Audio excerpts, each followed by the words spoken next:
तो चलिए शुरुआत करते हैं। आप सबके YouTube चैनल अतुल अकादमी पर स्वागत है, बहुत बहुत धन्यवाद। तो चलिए शुरू करते हैं। जी हाँ, भक्ति काल शब्द की सबसे अगर पहले व्याख्या करें, भक्ति शब्द का सबसे पहले उल्लेख हमें श्वेताश्वतर उपनिषद में मिल जाता है। वैसे भक्ति शब्द को सबसे पहले भज धातु से उत्पन्न मोनियर विलियम्स ने माना था और स्वीकार किया था। अब भक्ति काल शुरू कैसे हुआ? भक्ति काल की अगर राजनीतिक पृष्ठभूमि को देखें तो हम उस पृष्ठभूमि पे पहुंचते हैं जब भक्ति का उदय होता है, जिस पृष्ठभूमि में हमारा हिंदू साम्राज्य समाप्त होता है और सल्तनत काल का आगमन होता है। 1206 ईस्वी के आसपास सल्तनत साम्राज्य की स्थापना 1206 के आसपास होती है। तो ठीक मोहम्मद बिन तुगलक नामक एक व्यक्ति हैं जिनका समय 1325 से लेकर के 1350 या 1356 तक पहुंचता है और यही 1325 के आसपास 1318 में, चूंकि रामचंद्र शुक्ल ठीक कहते हैं कि भक्ति काल की शुरुआत 1300 से लेकर के 1700 ईसा पूर्व के बीच में होता है। 1375 से लेकर के 1700 विक्रम संवत तक के ये बात मानते हैं तो 1375 में यदि 57 घटाएंगे तो 1318 ईस्वी से भक्ति काल की शुरुआत होती है। यानी राजनीतिक स्तर पर मुगलों का आगमन हो चुका था, सल्तनत का आगमन हो चुका था, चारों तरफ इस्लाम हमारे भारत में आ चुका था। ध्यान दी, एक पहले से ही सभ्यता संस्कृति भारत में फैली हुई थी जिसे वैदिक संस्कृति या उत्तर संस्कृति के नाम से जाना जाता है। भारत में चारों तरफ उस समय हिंदू हुआ करते थे। जैनों का आगमन और इसके साथ साथ बौद्धों का आगमन भी हो चुका था, जहां जैन और बौद्ध अपने धर्म के प्रचार प्रसार को करने के लिए हिंदी भाषा का प्रयोग करते हुए भारत के पूर्वी एवं पश्चिमी दिशाओं में फैले हुए थे। वहीं पर अगर आप देखें तो सबसे यहां महत्वपूर्ण ये चीज हो जाती है कि ये जो इस्लाम आया, सल्तनत आई, इन इस्लामिक प्रदेश के लोगों ने इस्लाम को पूरी तरह से भारत में लागू करने का कार्य शुरू किया। अपनी शक्तियों के माध्यम से हिंदुओं को भी जबरन भारत में, क्योंकि पहले से इस्लाम था नहीं, जबरन इस्लाम को थोपा गया। यहाँ के समस्त हिंदू भाइयों को मुस्लिम बनाया गया। आज भी जिनको खान, अहमद, खां आदि नामों से जाना जाता है। भारत में कोई भी मुस्लिम संप्रदाय, मुस्लिम जाति बाहर से जो आई थी वो पुनः वापस चली गई है, लेकिन भारत में जो बने ही मुस्लिम हैं वो आज भी मुस्लिम बनकर अपने धर्म का निर्वाहन कर रहे हैं, जबकि उनके दादा परदादा या उनकी जो सल्तनत है वो पहले हिंदुओं के ही रही है, क्योंकि भारत में हिंदुओं के अतिरिक्त तो दूसरी जातियां नहीं थी। अब वो हिंदुओं में कौन चमार था, कौन अहिर था, कौन पंडित था, कौन ब्राह्मण था, कौन ठाकुर था, इन सारी बातों पर हम बात नहीं करते, क्योंकि ये जो वर्ण व्यवस्था है, ये जो जात व्यवस्था है, वो किसी न किसी व्यक्ति विशेष के दिमाग की एक वास्तविक उपज रही है। हम बात कर रहे हैं भक्ति काल की। तो भारत में एक तरफ इस्लाम आ रहा था और एक तरफ हिंदू संस्कृति अब निराश हो रही थी। हिंदू निराश हो रहा था, इस्लाम का आगमन हो रहा था, जनता लड़ झगड़ रही थी, द्वंद्व था, इस्लाम धर्म हम स्वीकार नहीं करेंगे और इस्लाम कह रहा था तुम्हें स्वीकार करना पड़ेगा। और हिंदू धर्म के लोग चूंकि हताश थे, युद्ध कर नहीं सकते थे, इस्लामिक जो राजा थे उनकी शक्तियों का सामना कर नहीं पा रहे थे, इस वजह से पूरी तरह से सब टूटे पड़े थे। जाहिर सी बात है, इस प्रकार जाति, वर्ण, संप्रदाय आदि में बटे हुए लोगों में जब बाहरी धर्म अचानक से आता है तो बाहरी धर्म की शरण में जो शोषित लोग थे वो आसानी से चले गए, जो आसानी से नहीं गए उनको जबरदस्ती इस्लाम कबूल करवाया गया। ऐसी संस्कृति की टकराहट में भक्ति काल का उदय हुआ। निश्चित तौर पर जहां समन्वय रहा हो, जहां संघर्ष रहा हो, जहां पर परिवर्तन रही हो, वहां पर समन्वयकारी साहित्य का उगना जायज ही जान पड़ता है। इसके साथ साथ यहां पर सिद्धनाथ और जैन आदि के जो बाह्य आडंबर रूप हमें दिखाई देते हैं वो अपने चरम स्वरूप में थे। भक्ति काल की शुरुआत यहीं से होती है। कुछ विद्वान कहते हैं कि वास्तव में भक्ति द्राविण ऊंच जी उपजी, लाए रामानंद प्रगट किया कबीर ने, सात दीप नवखंड, कुछ लोग इसको कह देते हैं। तो हालांकि रामचंद्र शुक्ल भी कहते हैं कि जो भक्ति जो है वो दक्षिण भारत से ही आई हुई है। दरअसल अब थोड़ा दक्षिण भारत में हम चलते हैं। दक्षिण भारत में माओन और तमाम मावन हुआ, कन्नड़ में मावन को विष्णु का अवतार कहा जाता है। अगर आप ठीक ठीक समझे तो दक्षिण भारत में विष्णु के अवतार में नारायण, राम और विष्णु के रूप को भी पूजा जाता था। तो जो विष्णु को पूजते थे उनको वैष्णव कहते हैं, और वैष्णव को ही वास्तव में कन्नड़ में या तमिल में आप ठीक ठीक समझे अलवार कहा जाता है। जबकि शंकर जी की पूजा करने वाले जो शिव भक्त हुए उनको अगर देखा जाए तमिलों में तो नैनार कहा जाता है। 12 अलवार हुआ करते थे, यानी विष्णु की सेवा करने के लिए 12 अलवार हुए, जिसमें से नंबलवार सबसे पहले स्थान पर आते हैं। इन्हीं नंबलवार ने भक्ति को सबसे पहले करने का शुरुआत किया और स्वयं को राम की चरण की पादुका स्वीकार किया। राम की चरणों की पादुका नंबलवार ने जहां स्वीकार किया, वहीं पर उनके शिष्य रंगनाथ हुए। रंगनाथ ने स्वयं को कृष्ण कहा। एक सवाल असिस्टेंट प्रोफेसर में विगत असिस्टेंट प्रोफेसर में पूछा जा चुका है कि अलवारों ने किसकी उपासना की, तो अलवारों ने कृष्ण की और राम की, दोनों की उपासना की। एक तरफ ये राम काव्य निकल रहा था तो दूसरी तरफ वैष्णव यानी कृष्ण काव्य निकल रहा था। एक तरफ ऐसा भी था जहां पर खंडन मंडन हावी हो रही थी। भगवान को प्राप्त करने के लिए 2 स्वरूप होते हैं, भगवान को प्रेम से पालो, भगवान को ज्ञान से पालो। 2 ही रूप से भगवान मिल सकते हैं। आप अगर समझ पाए तो हम बात नंबलवार की कर रहे थे। नंबलवार प्रथम अलवार हुआ करते थे। अलवारों में एक अंडाला का नाम मिलता है, जिन्हें अलवारों में एकमात्र स्त्री या सिद्ध साधिका होने का गौरव प्राप्त होता है। जो कुछ भी हो, ये कहां तक जायज और नाजायज है हम इसकी पड़ताल करेंगे तो एक बहुत ही लंबा विवाद खड़ा होगा। क्योंकि रंगनाथ जहां कृष्ण को अपना अवतार, खुद को कृष्ण का अवतार मानते थे, वहीं अंडाल जो थी वो रंगनाथ से मोहब्बत करती थी, चूंकि अंडाल कृष्ण की उपासक थी। यही कारण है कि दक्षिण भारत की मीरा इनको कहा गया। जैसे मीरा बचपन से ही अपना पति जहां कृष्ण को स्वीकार कर ऐसी लागी लगन मीरा हो गई मगन, वो तो गली गली हरि गुण गाने लगी महलों में पले। तो भक्ति के लिए भाव होना चाहिए, भक्ति के लिए डूब जाना चाहिए। तो भक्ति को प्राप्त करने के 2 रास्ते शुरू हुए दक्षिण उत्तर भारत में। अब यही श्रोता जो दक्षिण भारत में जन्मा था अलवारों और नैनारों के रूप में, उसे रामानंद जो कि प्रयागराज में जन्मे थे, ये दक्षिण भारत गए। वहां इन्होंने विष्णु रूप को नहीं बल्कि राम के रूप को अपना जो है माना कि ये हमारे आराध्य हैं। राम की भक्ति करने की शुरुआत हिंदी साहित्य में रामानुजाचार्य के द्वारा ही होता है। हालांकि संस्कृत में अगर हम राम की भक्ति और राम काव्य की बात करें तो सबसे पहले हमें राम काव्य वाल्मीकि के यहां मिल जाता है। वाल्मीकि के अतिरिक्त राम काव्य की अगर हम बात करते रहें तो हमें जातक कथाओं में भी राम की कथा मिलती है, तो बौद्धों के यहां भी बुद्ध चरित्र नामक जैसे श्रेष्ठ ग्रंथ में अश्वघोष के यहां भी राम काव्य मिल जाता है। कृष्ण भक्ति की शुरुआत भले विद्यापति से हिंदी में होती है, तो संस्कृत में भी आप देखें, संस्कृत में अश्वघोष के यहां ही वास्तव में कृष्ण भक्ति के सोपान भी हमें दिखाई देते हैं। महाभारत की कथाओं को यदि ध्यान देखें, महाभारत में कृष्ण को वासुदेव श्री कृष्ण यादव के घर यहाँ जन्म बताया गया है, यानी एक सामान्य पुरुष मात्र थे। राम के और भक्ति, ये तो कृष्ण की भक्ति हुई, लेकिन भक्ति के एक सोपान और भी मिलते हैं।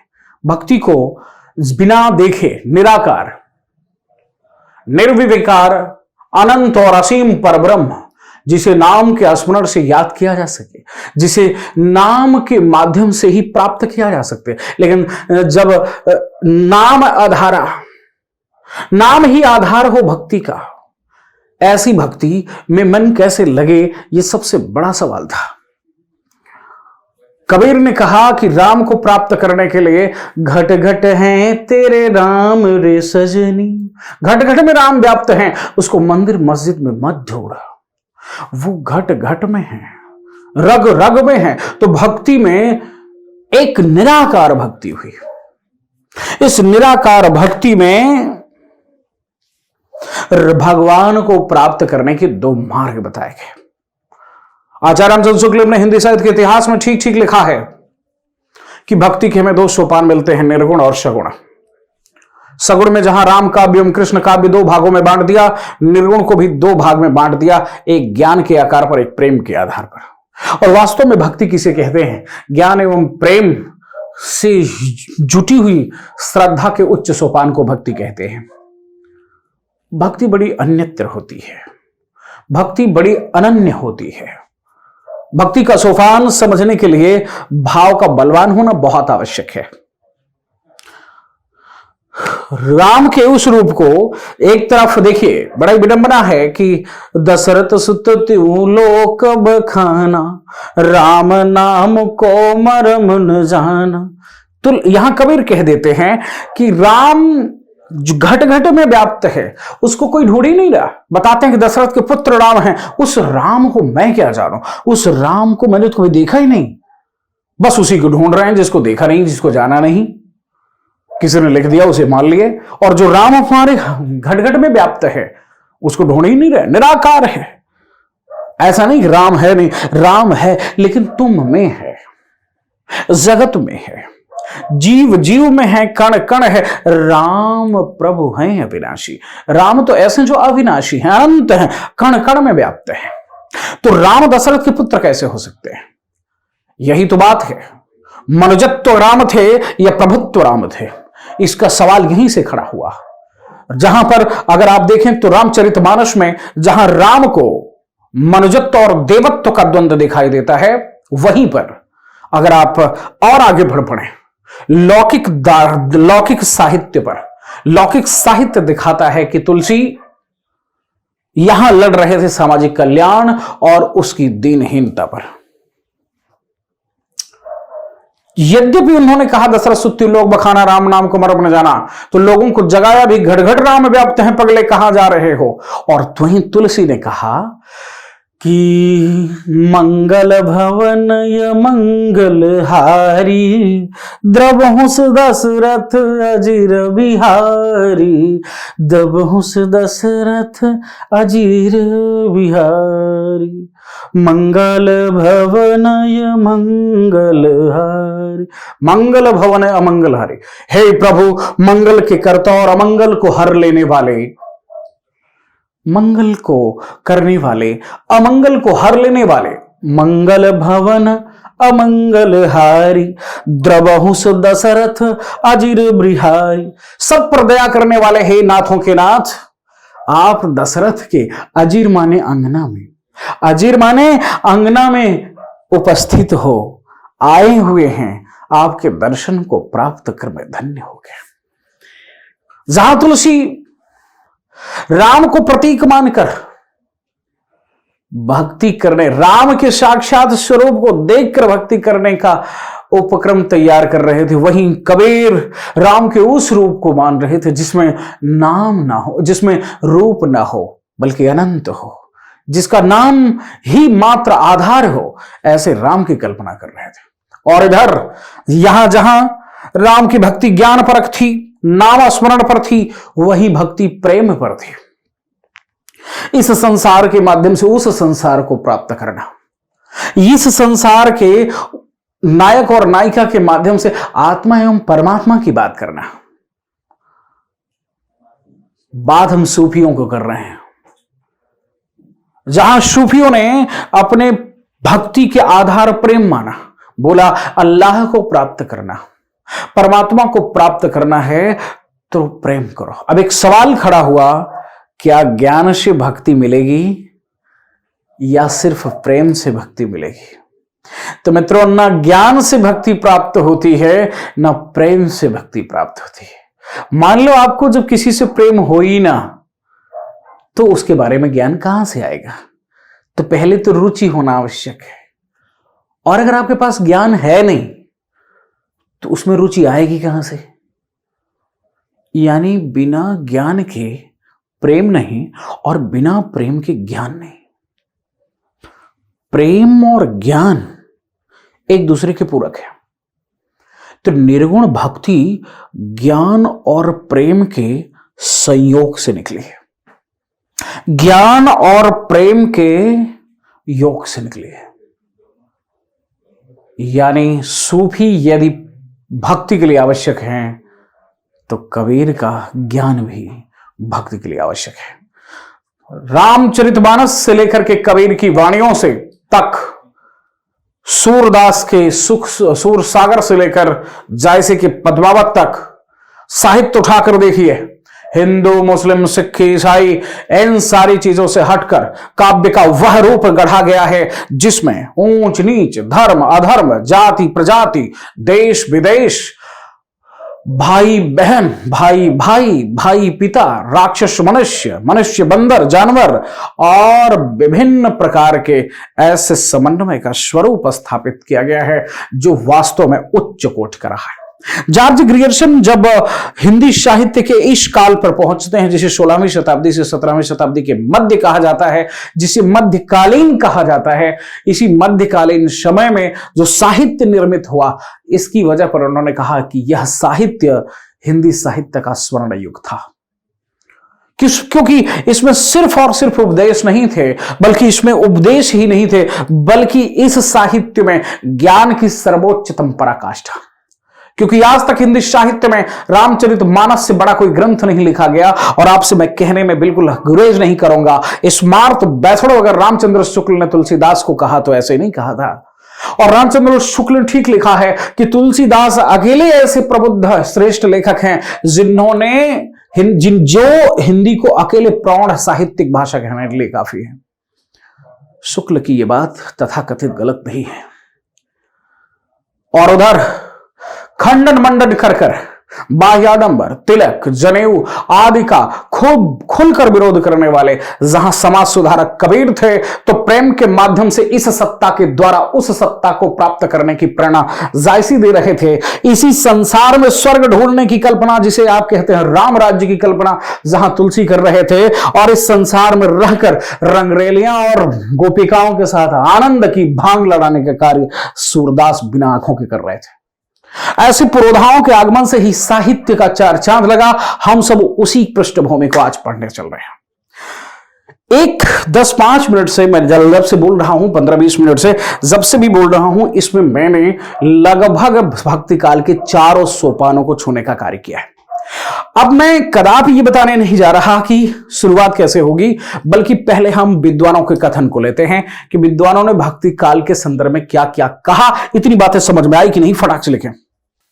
भक्ति काल का जो समय है, अगर हम सन की बात करें तो 1318 ईस्वी से शुरू होकर 1643 ईस्वी तक के समय को ही वास्तव में भक्ति काल का समय कहा गया। ये सन में है। अगर हम विक्रम संवत की बात करें कि भाई विक्रम संवत में क्या है, तो 1375 से 1700 विक्रम संवत के समय को ही वास्तव में भक्ति काल का समय कहा गया है। अब इसमें से 57 घटा दोगे ना, जैसे 1375 में 57 घटा दो तो 15 में से 7 गए 8, इसमें बचा 6 में से 5 गए 1, और ये बचा 1318। यही लिखा गया है। सन निकल जाएगा जब 57 घटा दोगे।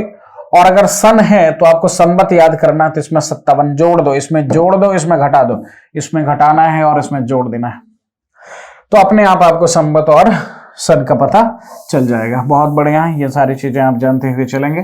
तो आइए सबसे पहले हम लोग हेडिंग डालते हैं भक्ति काल की भूमिका। उस भूमिका के पहले आपको मैं थोड़े क्या कहते हैं विद्वानों के कथनों से अवगत कराते हुए हम आगे बढ़ेंगे। तो चलिए शुरुआत करते हैं क्या कि 14वीं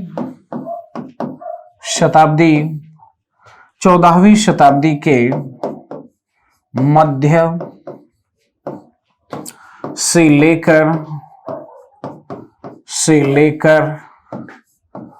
17वीं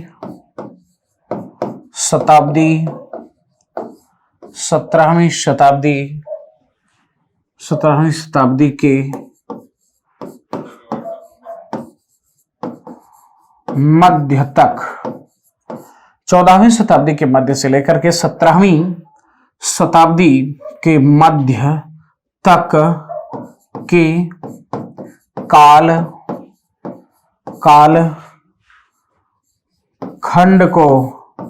कालखंड को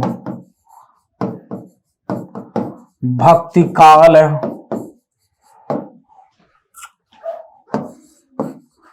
कहा जाता है। किसने कहा? कहा जाता है।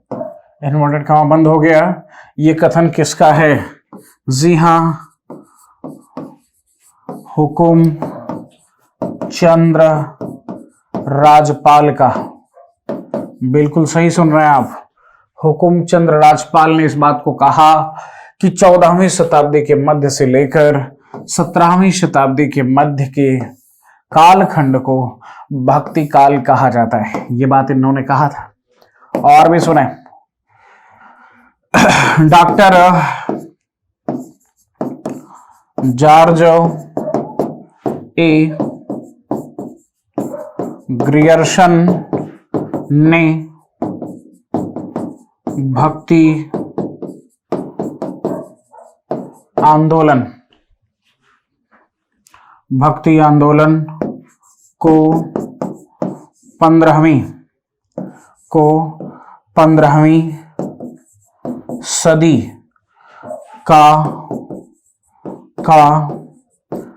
धार्मिक पुनर्जागरण स्वीकार किया है। ये बहुत इंपॉर्टेंट है कि 15वीं शताब्दी को धार्मिक पुनर्जागरण किसने स्वीकार किया? तो 15वीं शताब्दी सदी का जो धार्मिक आंदोलन है उसे जॉर्ज ग्रियर्सन ने स्वीकार किया। अच्छा, इतनी बात तो ठीक है। और आप देखें, इन सारी चीजों से हम बढ़ते हैं, इन्वर्टेड कॉमा प्रारंभ कर लें। और भी कथन हम ले रहे हैं। हम अपने को एक ऐसे धार्मिक आंदोलन के सामने पाते हैं। हम अपने को एक ऐसे धार्मिक आंदोलन के सामने पाते हैं जो इन सब आंदोलनों से कहीं अधिक विशाल है,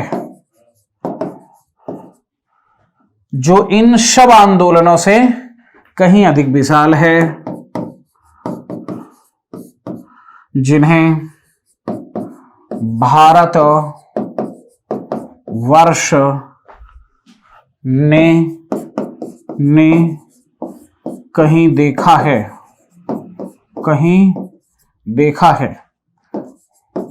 यहां तक कि बौद्ध धर्म के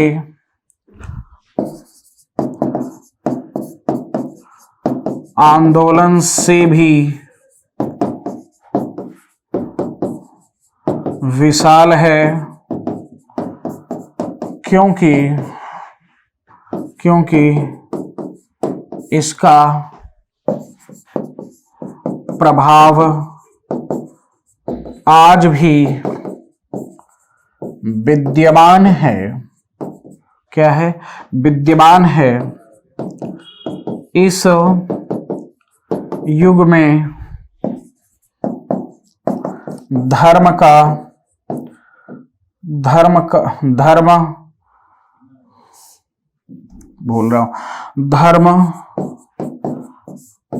ज्ञान का नहीं बल्कि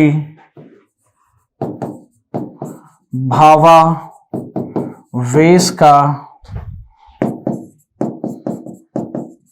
विषय हो गया था। इन्वर्टेड कॉमा बंद। ये बात किसने कही? तो जॉर्ज ए ग्रियर्सन ने कहा। जॉर्ज ए किसने कहा? ग्रियर्सन ने। क्या कहा?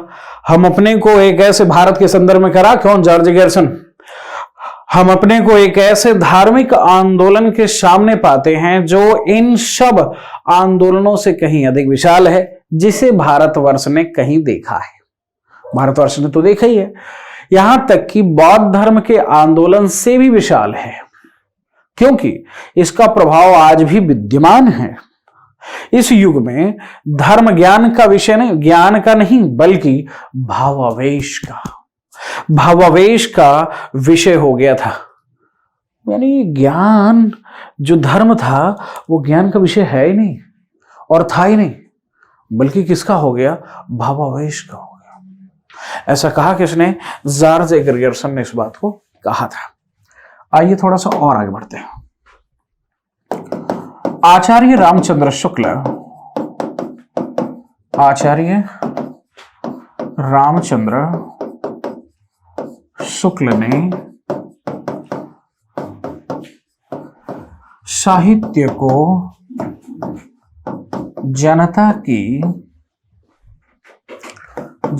की चित्त वृत्तियों, जनता की चित्त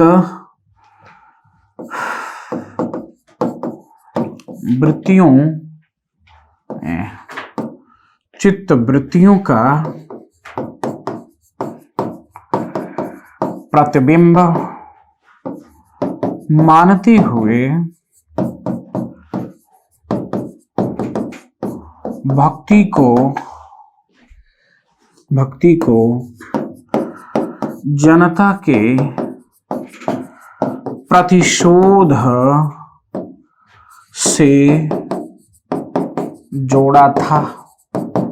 आप समझिएगा, आचार्य रामचंद्र शुक्ल जो कि मानते हैं कि साहित्य जनता की चित्तवृत्तियों का प्रतिबिंब है, परंतु इन्होंने कहा कि भक्ति को जनता के प्रतिशोध से जोड़ा इन्होंने, कि भाई जनता में एक प्रतिशोध था भक्ति के प्रति, उससे जो है भक्ति साहित्य निकला। अच्छा, जोड़ा तो छोड़ के जोड़ा, अच्छा जोड़ा तो जोड़ा। फिर देखिए, डॉक्टर राम विलास शर्मा ने भक्ति आंदोलन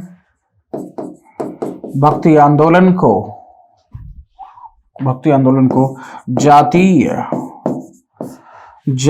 आंदोलन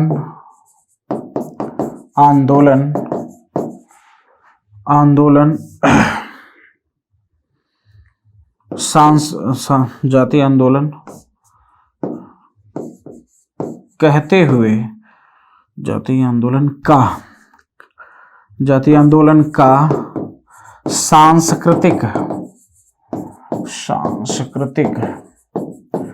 प्रतिबिंब, रामविलास शर्मा ने भक्ति आंदोलन को जातीय आंदोलन का सांस्कृतिक प्रतिबिंब माना और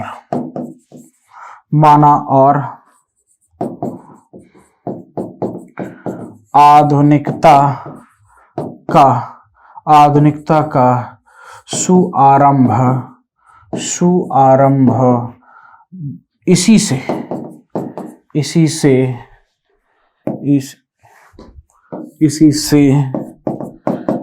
प्रतिष्ठित करना चाहा है।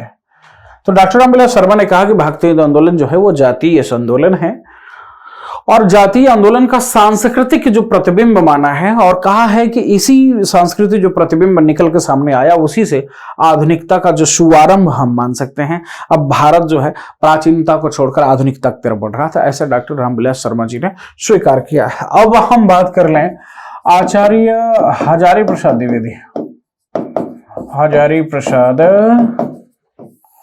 द्विवेदी। तो भैया हजारी प्रसाद द्विवेदी क्या कहें, ये भी समझना जरूरी होगा। जी हाँ, देखिए इन्होंने क्या कहा, थोड़ा सा यहां से कथन नहीं बल्कि ये सुन लें। आचार्य हजारी प्रसाद द्विवेदी ने रामचंद्र शुक्ल पर आरोप लगाया है कि उनका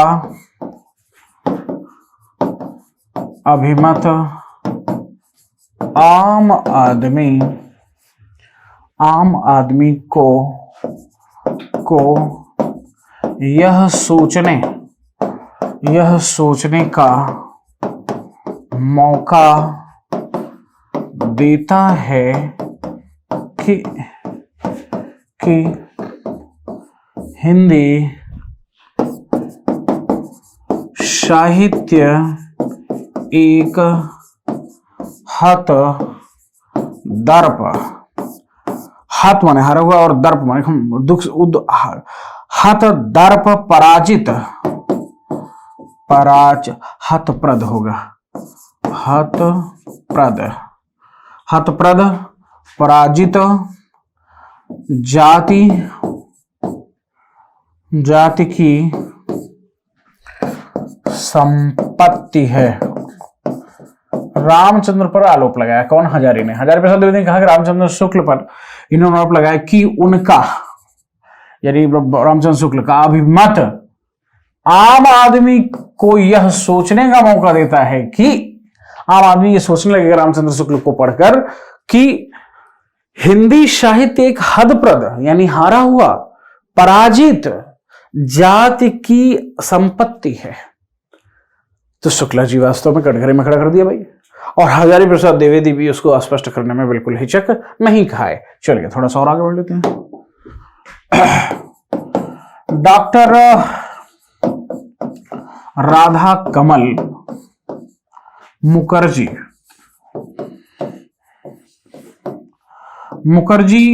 के अनुसार की हम बात करेंगे कि डॉक्टर राधा कमल मुखर्जी क्या कहते हैं। ये इन्होंने कहा कि पराजित और निराश उत्तर भारत को चौथे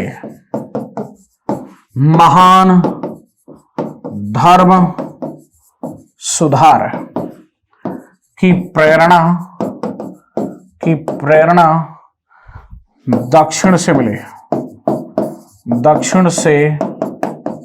मिली। ये राधा कमल मुखर्जी ने कहा कि भाई पराजित और निराश उत्तर भारत को चौथे महान धर्म सुधार की प्रेरणा दक्षिण से मिले, दक्षिण भारत से। अब आपको दिमाग में आएगा ये चार कौन थे?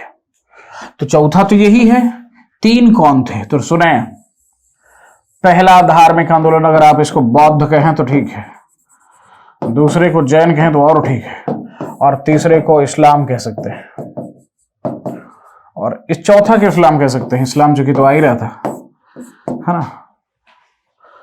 तो ये तीन के बाद चौथा प्रकाश में था। तो ये चार हुए ही। आइए थोड़ा सा और आगे बढ़ते हैं। वासुदेव